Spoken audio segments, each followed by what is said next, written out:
Alhamdulillahi wahda sadaqa wa'ada wa nasra 'abda wassalatu wassalamu ala man la nabiyya ba'da Sayyidina wa maulana Muhammad bin Abdullah wa ala alihi wa sahbihi wa mawala wa la hawla wa la quwwata illa billah amma ba'du. Allahumma salli ala Sayyidina Muhammad wa ala ali Sayyidina Muhammad. Rabbi shrah li sadri wa yassir li amri wahlul 'uqdatam min lisani yafqahu qawli. Rabbi zidni ilma warzuqni fahma. Amin ya rabbal alamin. Yang terhormat Bapak Ketua DKM Masjid Jami Mas'ad beserta jajaran, para tuan imam, para tuan hujaj, para asatidz dan segenap jemaah kesemuanya. Mudah-mudahan kita dan keluarga termasuk orang-orang yang akan selamat bahagia dunia akhirat. Alhamdulillah, kita bersyukur kepada Allah pagi ini diberikan kesempatan dan kekuatan melaksanakan rangkaian ibadah. Mudah-mudahan apa yang kita laksanakan diterima oleh Allah Subhanahu wa taala. Shalawat salam semoga senantiasa terlimpah tercurah untuk Nabi kita, Nabi besar Muhammad sallallahu alaihi wasallam, yang mudah-mudahan kita bisa istiqomah mengikuti ajarannya sehingga kelak kita di yaumil qiyamah diakui sebagai umatnya, masuk surga bersama Rasulullah sallallahu alaihi wasallam. Kita hiasi majlis kita pagi hari ini dengan bersalawat. Allahumma shalli ala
disebutkan bahwa malam-malam yang 10 yang disebutkan dalam surat Al-Fajr yang dijadikan sumpah oleh Allah, yakni ayyami asri Dzulhijjah, hari-hari pertama di bulan Dzulhijjah.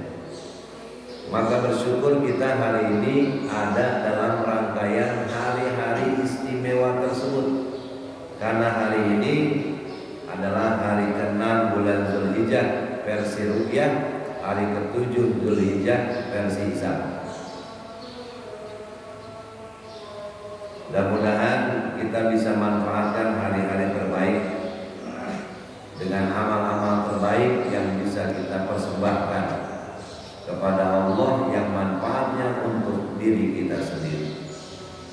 Sebab Nabi mengatakan ma min ayyamin, tidaklah ada dari hari-hari al-amal salih, melaksanakan amal saleh ahabba ilallah, itu lebih cintai oleh Allah, fihinna, pada hari-hari tersebut. Jadi kata Nabi, ini hari istimewa yang 10 hari pertama bulan Dzulhijjah, kita dianjurkan memperbanyak amal-amal soleh, karena ketika kita lakukan itu Allah sangat mencintainya.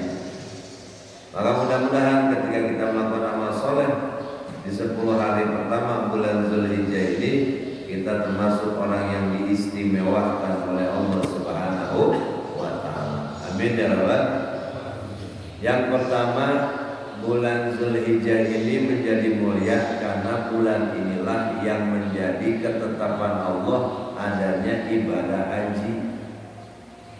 Makanya namanya Dzulhijjah, bulan kunjungan Ka'bah.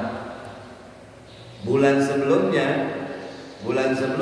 namanya Dzulqa'dah atau Dzulqi'dah. Qa'dah itu artinya duduk, santai. Jadi orang Arab punya kebiasaan setiap bulan Dzulqa'dah enggak kemana-mana, diam di rumah, duduk. Padahal di bulan-bulan yang lain mereka punya kebiasaan rihlah, melakukan perjalanan. Kita baca surat Al-Quraisy, li'ilafi Quraisy, kebiasaan orang-orang Quraisy, ilafihim rihlatas sita'i was-shaib, mereka melakukan perjalanan dagang di waktu panas, musim panas, dan di waktu musim dingin. Tapi datang bulan Dzulqa'dah, stop, jangan kemana-mana, diam di rumah. Kenapa? Karena sebulan berikutnya akan ada bulan kunjungan Ka'bah. Orang-orang yang di sekitar Mekah, di sekeliling Mekah akan datang ke Mekah berkunjung, ingin ziarah ke Ka'bah. Maka mereka kumpul, penduduk Mekah enggak kemana-mana, mempersiapkan bulan tersebut. Makanya disebutnya Dzulqa'dah, bulan mereka enggak kemana-mana, mempersiapkan akan banyak kedatangan penziarah, mempersiapkan akan datangnya banyak tamu-tamu Ka'bah. Siapin panitia. Ini udah dari dulu orang Mekah mah bikin panitia, bikin tuh kayak itu apa, pasang tenda, bikin stand baja. Siapa tahu ada yang berdagang sebelah, cilok, banyak. Ya namanya banyak tamu kan. Ya. Dan memang salah satu kebiasaan orang Arab, orang Mekah yang sangat dipuji oleh Islam apa? Ikramud dhaif, memuliakan tamu. Makanya ketika Nabi Muhammad diutus membawa Islam, kemuliaan membawa tamu ini, memuliakan tamu ini tidak dihilangkan, bahkan lebih disempurnakan. Bahkan dikatakan man kana yu'minu billahi wal yawmil akhir falyukrim dhaifah. Siapa orang yang mengaku iman kepada Allah hari akhir, muliakan tamunya. Makanya bahasa Indonesia tamu itu dhaif, dibahasakan ke dalam bahasa Indonesia dhaif itu tamu. Keren, tamu. Tapi itu tamu orang yang perlu ditata dan dijamu. Tamu. Tapi kalau orang Sunda ada beda, semah.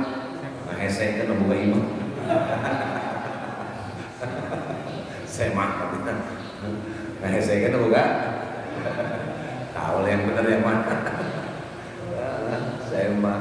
Dan waktu berkunjung itu, waktu bertamu itu dalam konsep Islam 3 hari. Jadi kalau ada orang main rumah kita menumpang nginep 3 hari waktunya. Setelah 3 hari boleh kita kasih pilihan.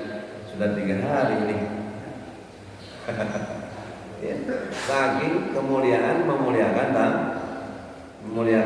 Makanya bulan sebelum Dzulhijjah namanya Dzulqa'dah atau Dzulqi'dah. Mereka duduk-duduk di rumah, nggak kemana-mana, nggak dagang. Kenapa? Mempersiapkan kedatangan para penziarah Ka'bah. Haji Haji itu kan orang yang berkunjung, perempuan hajjah. Jadi kalau kita nanti di Mekah di Arab Saudi dipanggilnya maulana, haji, haji, hai orang yang berkunjung gitu. Dan itu terjadi sebelum Islam datang, artinya sebelum Nabi Muhammad membawa Islam. Kenapa? Karena sesungguhnya Ka'bah itu sudah ada semenjak bumi ini ada, Ka'bah sudah ada. Dan bangunan, kata Allah, bangunan pertama di muka bumi Ka'bah. Inna awwala baiti wudi'a lin-nasi lalladzi bi Bakkata mubarakah. Sesungguhnya bangunan pertama yang ada di muka bumi adalah Ka'bah yang diberkahi dan menjadi petunjuk bagi semua alam. Jadi ketika Nabi Adam turun ke bumi, fondasi Ka'bah sudah ada, dan Ka'bah sudah ada yang membangun siapa? Kila para malaikat.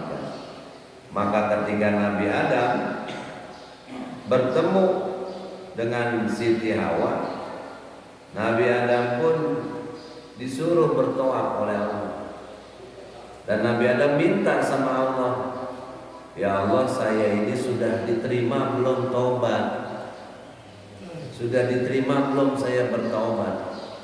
Lalu kata Allah, malaikat ambilkan batu di surga sebagai simbol penerimaan taubat Adam. Diambilkan batu warnanya putih mengkilat bentuknya, diberikan kepada Jibril, diberikan kepada Adam. Nabi Adam saking gembiranya mendapatkan simbol penerimaan taubatnya, dicium batunya. Nah, ketika dicium itulah yang tadinya putih menjadi hitam. Kenapa? Dosa yang ada pada diri Adam tersedot ke dalam batu tadi. Maka dinamakan batu tadi namanya Hajar Aswad, bukan Hajar Jahanam. Hajar Aswad. Hajar Aswad, hajar batu, aswad hitam. Itulah satu-satunya benda surga yang ada di bumi yang kemudian disimpan di sudut Ka'bah.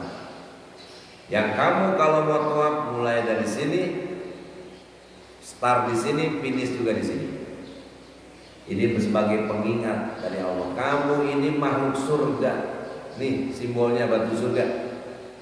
Nanti kamu harus berakhir juga di sini, di surga. Makanya orang tawaf startnya di Hajar Aswad, finishnya juga di Hajar Aswad, dapat satu putaran. Disimpanlah di situ. Dan menciumnya menjadi nilai ibadah karena Nabi Muhammad pun menciumnya. Apa kata Sayyidina Abu Bakar, Sayyidina Umar, hai Hajar Aswad, kalau bukan saya melihat Rasulullah menciummu, niscaya aku pun tidak akan menciummu. Jadi itu namanya ibadahnya yang disebut sunnah. Jadi kalau kita ke Ka'bah pengen mencium Hajar Aswad, hukumnya sunnah. Tidak perlu memaksakan kalau kondisinya membahayakan atau tidak memungkinkan. Makanya cukup dari jarak jauh boleh. Isbai, Bismillahirrahmanirrahim. Nah yang paling enak ibu-ibu. Kenapa ibu-ibu? Dia punya amalan yang kalau dilakukan setara pahalanya dengan pahala mencium Hajar Aswad. Apa? Nyosor suaminya.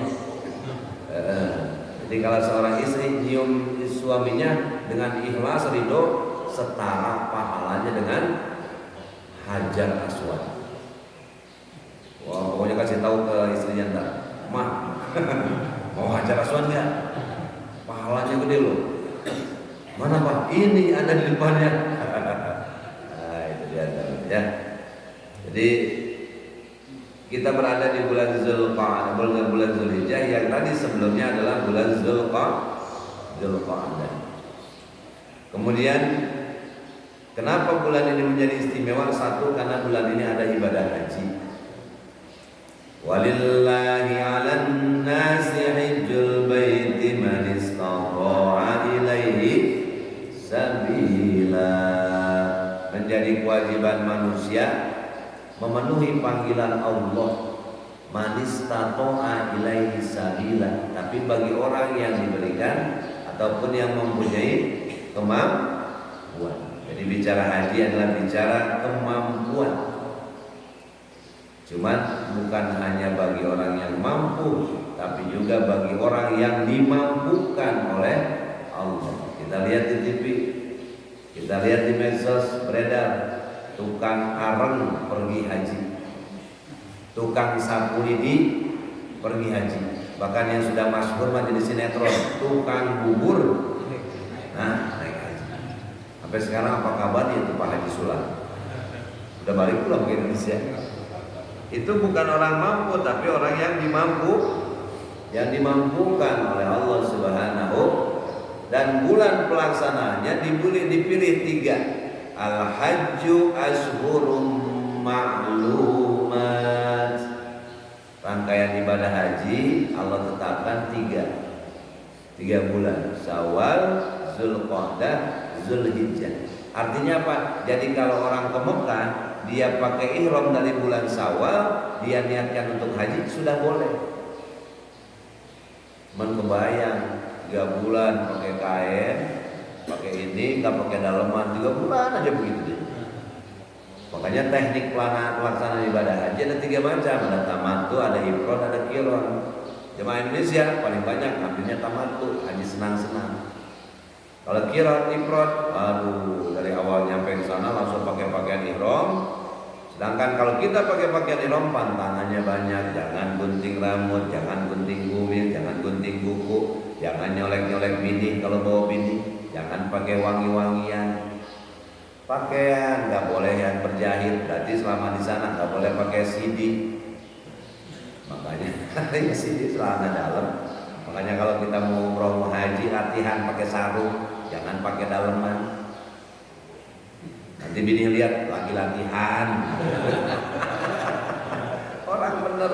Dan kalau nggak terbiasa kan merosot lagi. Jangankan ihram, kain aja dia pakai sarung, kalau nggak biasa merosot. Apalagi kain itu yang memang nggak ada jahitannya. Ya. Nah, itu dibolehkan dari Syawal, Zulqa'dah, Zulhijjah. Nah, sepakatan ulama walaupun ada pendapat lain, kalau memang sanggup sepanjang tahun boleh dia niat ihram. Tapi yang masyhur Syawal, Zulqa'dah, Zulhijjah. Konsepnya al-hajju ashhurum ma'lumat. Pelaksanaan ibadah haji itu pada bulan-bulan yang dimaklumkan, yang ditentukan oleh Allah Subhanahu wa taala, dipertegas oleh hadis Nabi, wa huwa, yaitu as-Syawal wal Zulqa'dah wal Zulhijjah. Nah, makanya pelaksanaan ibadah haji kita bisa kita lihat nih, orang Indonesia diberangkatkan dari mulai akhir Syawal. Sampai kapan? Sampai kemarin tuh. Sampai menjelang hari wukuf. Karena sesungguhnya pelaksanaan ibadah haji diawalinya dari wukuf. Makanya wukuf itu gerbangnya haji. Makanya kata Nabi, al-hajju Arafah. Haji itu pembukaan seminar hajinya adalah wukuf di Arafah. Mulai dari zuhur sampai maghrib atau sampai malam hari. Di mana itu? Di padang Arafah. Apa dinamakan padang Arafah? Karena padang itulah dulu bapak moyang kita dan nenek moyang kita, Adam dan Hawa, kembali dipertemukan dan mereka saling mengenal. Setelah sekian lama berpisah, gara-gara ada pantangan di dalam surga yang dilanggar oleh Adam dan Hawa, mereka dipisah. Diturunkan di bumi secara terpisah. Kila Adam di India, Nabi Adam di India, wakilah Hawa di Jeddah. Makanya satu-satunya kota yang namanya Jeddah hanya ada di Arab Saudi. Jeddah itu apa? Nenek. Karena nenek moyang kita di situ pertama kali turunnya. Siti Hawa.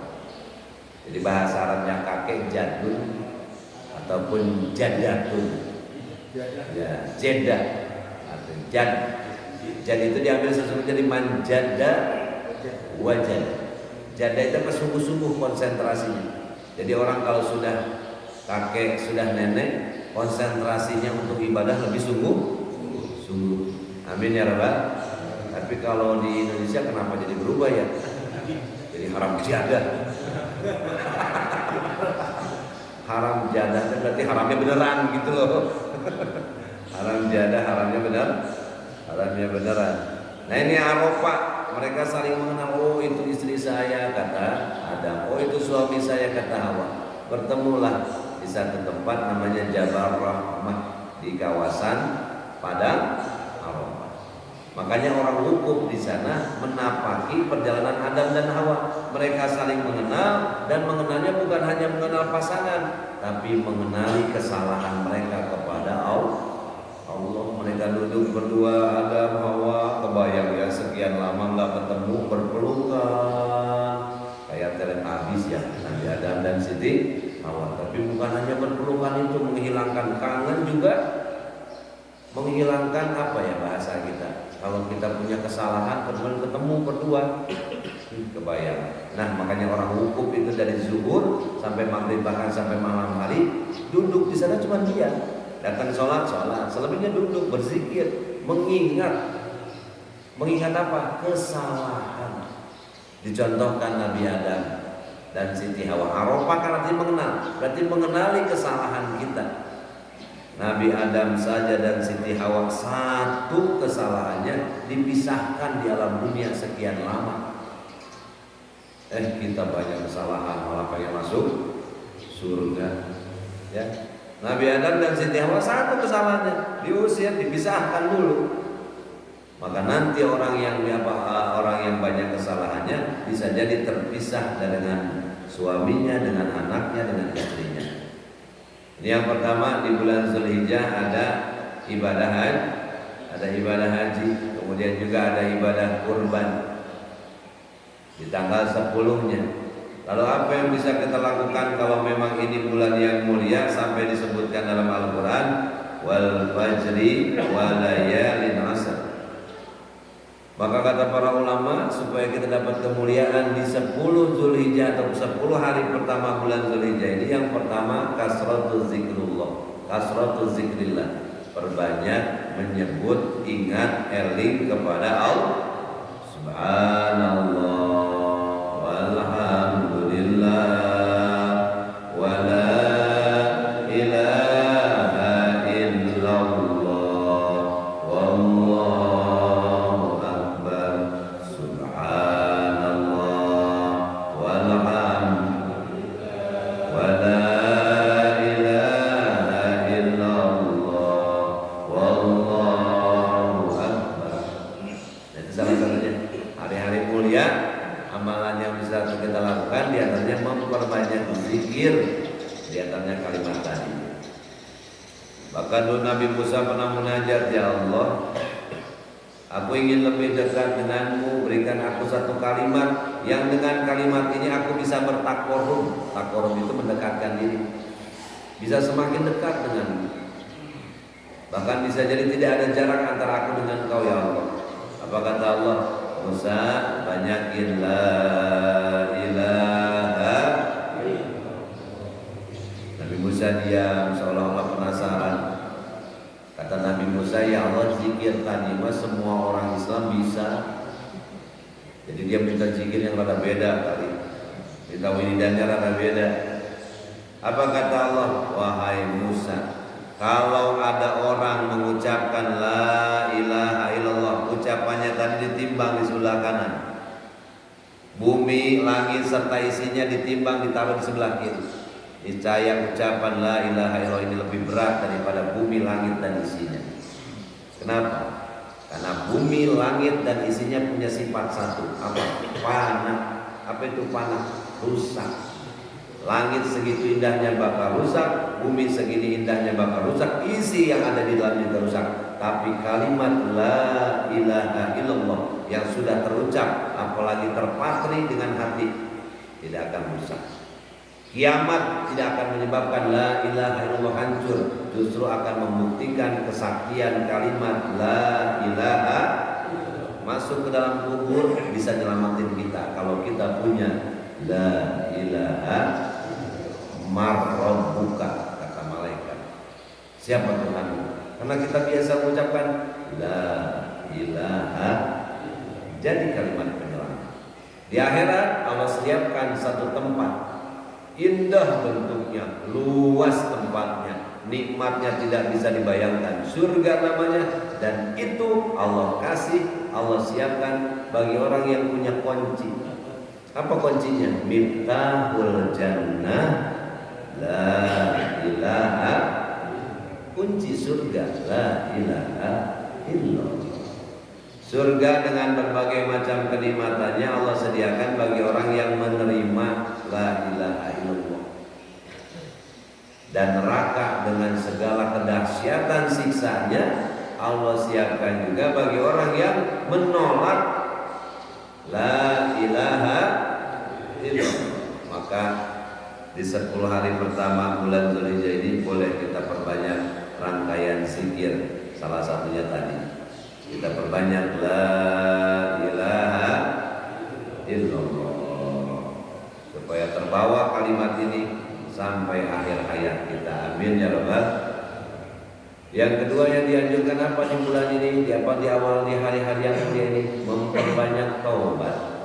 Sebagaimana tadi taubatnya Nabi Adam alaihi dan para nabi-nabi yang lain, memperbanyak menggunakan 10 hari pertama bulan Dzulhijjah, memperbanyak taubat, minta ampun kepada Allah Subhanahu.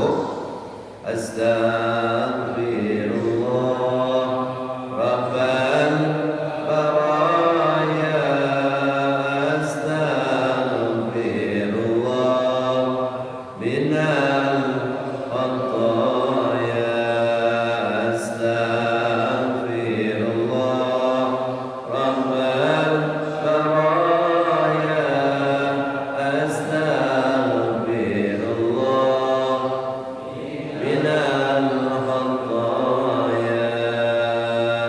Mudah-mudahan dosa-dosa kita diampuni oleh Allah Subhanahu. Yang ketiga, puasa. Puasa yang bagus dari tanggal 1 kemarin, karena udah kelewat informasinya baru nyampe nih. Nah, masih ada waktu buat kita. Kapan? 8, 9 disebut Tarwiyah dan Arafah. Kapan jatuhnya? Selasa dan Rabu. Ada yang mengatakan Senin dan Selasa. Selasa dan Rabu Tarwiyah Arafah. Apa kata Rasulullah? Shaumu yaumi Arafah, yang puasa di hari Arafah yukaffiru sanatain, dijanjikan oleh Allah ampunan, dihapuskan 2 tahun dosanya. Dosa yang mana? Madiyatan 1 tahun yang telah lalu, wa mustaqbilatan 1 tahun yang akan datang. Oh, luar biasa. Puasa Tarawih Arafah menghapuskan dosa 2 tahun. Mudah-mudahan kita diberikan kesempatan dan kekuatan. Dan dilanjutkan sampai Idul Adha. Cuman bukan niat puasa itu mah, niat imsak.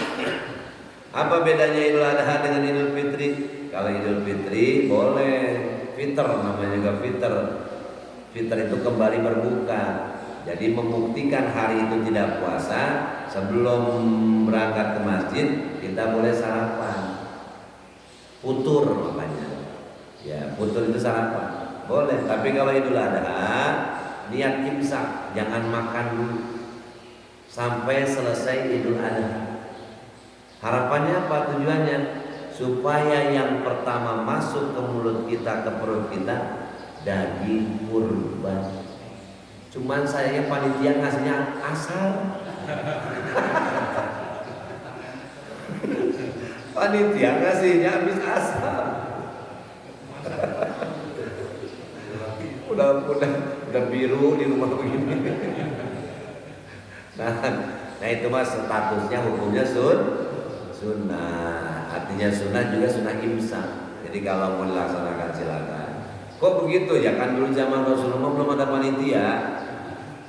panitia kurban. Ya belum ada banner-banner zaman Nabi, belum ada. Menerima dan menyalurkan belum ada. Jadi Nabi hanya memberikan anjuran yang punya keleluasan rezeki. Hari ini konsepnya kata Allah apa? Inna a'tainakal kautsar fasholli li rabbika. Kami memberikan kepadamu Muhammad Al-Kautsar. Tafsir pertama maknanya nama telaga. Nama sebuah telaga nanti di akhirat yang hanya dimiliki oleh Nabi Muhammad. Yang bakal dikasih minum adalah umat-umatnya yang kehausan, yang kalau sudah minum itu tidak akan merasakan haus lagi. Namanya Al-Kautsar. Yang kedua maknanya adalah ni'aman katsiran, nikmat yang banyak. Sesungguhnya kami memberikanmu Muhammad Al-Kautsar nikmat yang banyak. Kalau sudah seperti itu apa yang harus kamu lakukan? Fasholli li rabbika. Niatkan syukur kepada Allah satu dengan cara sholli, dirikan sholat. Makanya pantas Nabi kakinya sampai bengkak-bengkak melaksanakan sholat ketika ditanya apa? Ingin bersyukur. Yang kedua wanhar, berkurban. Jadi niatkan besok yang mau berkurban niat syukur. Jadi kalau ada konsepnya konsep syukur kepada Allah, inilah motivasi terbaik untuk kita melaksanakan ibadah. Kita duduk di sini melaksanakan sholat berjamaah, satu yang paling gampang, niat syukur. Besok kita mau berkorban, niat juga syukur. Besok kita mau puasa, niatin semuanya syukur kepada Allah Subhanahu wa ta'ala. Fasholli li rabbika wanhar. Amalan selanjutnya puasa di hari Tarwiyah dan hari Arafah. Amalan selanjutnya melaksanakan Idul Adha. Salat Idul Adha konsepnya sama seperti Idul Fitri, yang beda cuma lafadznya doang. Yang biasanya Idul Adha diganti dengan Idul Fitri. Salatnya juga sama, 2 rakaat. Ketakbirnya juga sama, waktunya juga sama, pagi hari. Kemudian setelah itu 3 hari ke depan, dari tanggal 10 sampai 3 hari ke depan, Allah kasih kesempatan kita Idul Adha, Id kembali Adha, menyembelih hewan kurban. Berarti konsepnya berkurban itu bukan seumur hidup sekali, tapi sepanjang waktu di mana kita punya luasan rezeki. Di 4 hari ini 10, 11, 12, 13 Zulhijjah silakan beli kambing berkorban di mana ada keleluasaan rezeki di tanggal tersebut. Sebab kembalinya kalimatnya Idul Adha, kembali berkurban, kembali berkurban, kembali berkurban. Niat tanda syukur kepada Allah. Tiba-tiba tanggal 10 nggak ada rezekinya, belum kebeli kambingnya. Tanggal 11 kali, tanggal 11 juga belum muncul di rezeki. Hilalnya masih tertutup kasbon. Tanggal 12 kali, sampai dikasih waktu 3 hari. 3 hari tanggal 3 sampai maghribnya belum ketemu rezekinya buat beli kambing, buat beli domba. Oh berarti bulan ini, tahun ini kita nggak berkurban. Tiba-tiba dari masjid juga nggak ada lagi daftar penerima korban. Bener-bener dah tahun ini mah korbannya korban.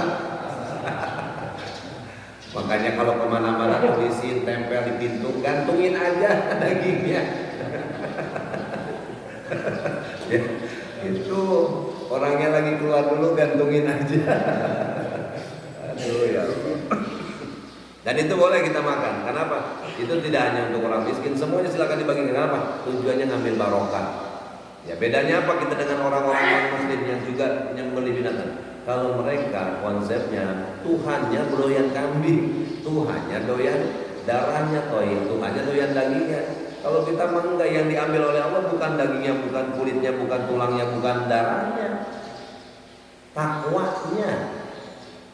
La yanalallahu luhumha wala dima'uha. Allah tidak akan, kamu tidak akan memperoleh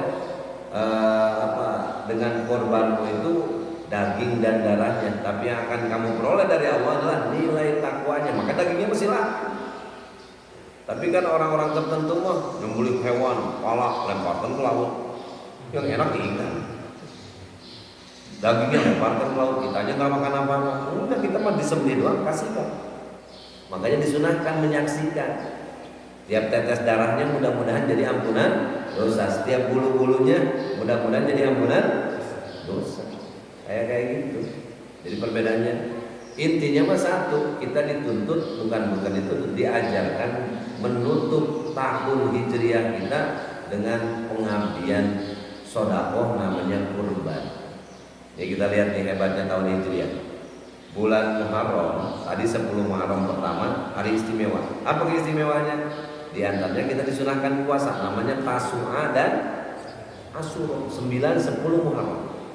Dibuka tahun hijriah dengan puasa. Kemudian biasanya di bulan Muharram ada apa? Santunan yatim. Berarti dibuka tahun hijriah dengan sedekah. Datang Zulhijjah, bulan terakhir kalender ke-12, bulan ke-12. Apa amalan sunnahnya? Puasa. Apa amalan sunnahnya? Berkurban. Dibuka pakai puasa, pakai sedekah, ditutup pakai puasa, pakai sedekah, pakai kurban. Itu luar biasanya. Mudah-mudahan sepanjang tahun kita ini mengandung keberkahan dari Allah Subhanahu wa taala. Ulama memberikan kemudahan. Memang yang kategori dianjurkan sunat muakkad berkurban adalah yang mampu, bagi yang mampu. Tapi dalam pendapat lain, yang penting hari itu wanhar. Apa itu wanhar? Mengalirkan darah, bentuk pengorbanan kita kepada Allah. Makanya dulu saya pernah dengar waktu masih kecil kakek bercerita ataupun ulama-ulama berdakwah. Kalau nggak ada sapi ya potong kambing, kalau nggak ada kambing ya udah potong ayam.